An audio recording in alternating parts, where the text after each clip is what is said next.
If you've ever tried to save your first few $1,000s and thought, why does this feel impossible? You're not bad with money. You're just fighting physics. In the world of finance, there is a silent threshold, a point where money stops being a source of stress and starts being a source of power. But getting to that point is a grind. In fact, for most people, the first $3,000 is harder to save than the next 30,000. That sounds backwards. Mathematically, 30,000 is 10 times larger, but psychologically, the first 3,000 is the only time you have to fight your environment, your habits, and your own brain all at once. Today, we're decoding the motivation gap, and why the beginning of your journey is the only part that actually matters. When you're starting from zero, you aren't just saving, you're playing defense. Think about it. At zero, every bill matters. Every flat tire is a tragedy. Every unexpected medical bill feels like a personal attack on your progress. At zero, a flat tire is a life-altering event. At 30,000, a flat tire is just a Tuesday. When your account balance is low, you have no margin for error.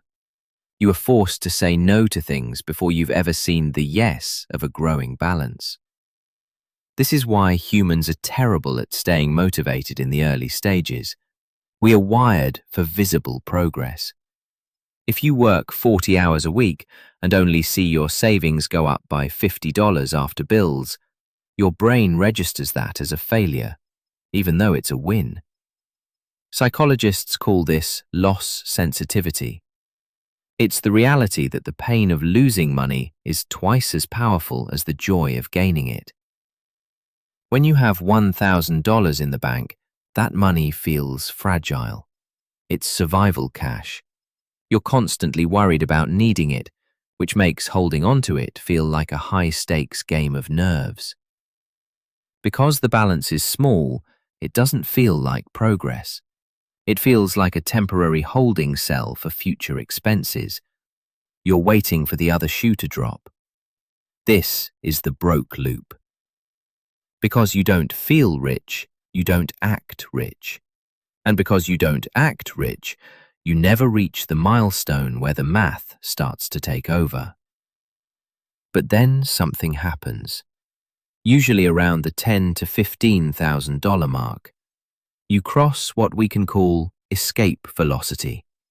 It takes more energy to get a car moving than it does to keep it at 60 miles per hour. Money works the same way. At this stage, emergencies stop wiping you out. Bills stop feeling threatening. Savings stop feeling temporary. When you reach $30,000, you aren't trying to save anymore.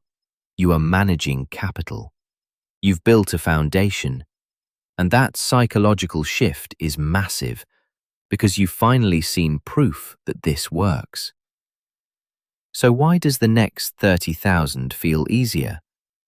Because you've already survived the hardest part, the habit phase. By the time you reach these higher numbers, your brain stops asking, "Can I afford this?" and starts asking, "Is this worth delaying my progress?" You stop fighting yourself. You move from discipline, which is exhausting, to systems, which are automatic. Most people fail at finance because they quit during the survival phase. They think they're bad with money, but in reality, they quit right before momentum started. If you're under $3,000 right now, expect resistance. Treat it like training, not a final destination.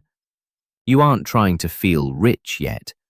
You're just trying to reach the point where money stops fighting you.